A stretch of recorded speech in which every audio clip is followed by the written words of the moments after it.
You asked, how to divide 5280 by 5 using the long division method.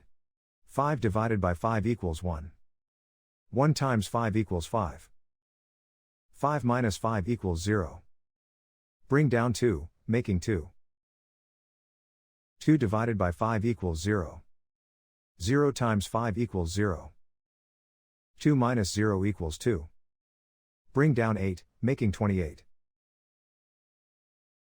28 divided by 5 equals 5. 5 times 5 equals 25. 28 minus 25 equals 3. Bring down 0, making 30. 30 divided by 5 equals 6.